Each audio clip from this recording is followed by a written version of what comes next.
Hello, and welcome to this edition of Tie Fly Cast. Today, we will be tying a woolly bugger pattern that I consider to be the standard, all-round variation to meet most fishing situations.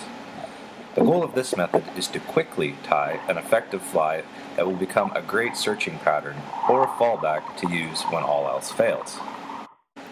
The hook of choice is a MUSTAD 3906B, having an ideal wire gauge and shank to gap ratio.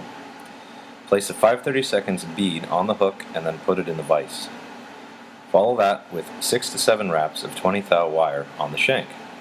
Slide the wire forward into the recessed area of the bead so that it is tightly seated against the eye of the hook. Now attach your tying thread and make several wraps over the wire and then back onto the shank of the hook, locking it firmly in place. Having all the weight near the eye of the hook will give the fly a lot of action in the water. For the tail, select 2 marabou plumes that have long, wispy fibers. Pluck out about a ½ inch of the quill at the tip to remove the short fibers and reduce the bulk. You can read more about tail material selection below. Stroke the remaining fibers back away from the butt end of the feather and place them together, lining up the tips.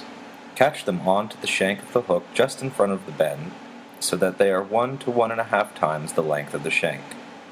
Secure them down with thread tying forward towards the eye of the hook. Trim the butt ends just behind the wire wraps and continue to tie down. This will leave you a nice, even underbody. The body will consist of 3 materials: chenille, saddle hackle, and a wire rib.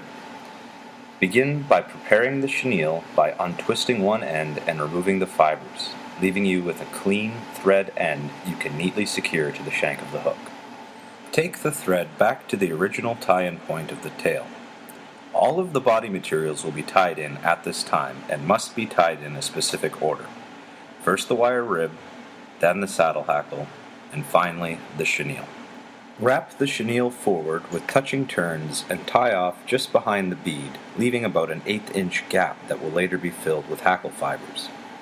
Next, palmer the saddle hackle forward, placing the quill of the feather between the chenille wraps. This will offer further protection for the quill and make a more durable fly. Once you have reached the gap between the chenille and the bead, make 5 to 6 touching wraps to fill the gap with hackle feather. This will make the front of the fly bulky, which will push a lot of water and animate the rest of the fly.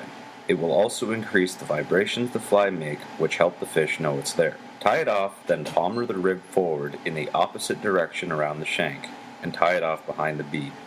This will offer even more protection to the hackle quill.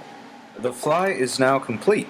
Add a drop of head cement, then get out there and cast. The head cement will dry on the way.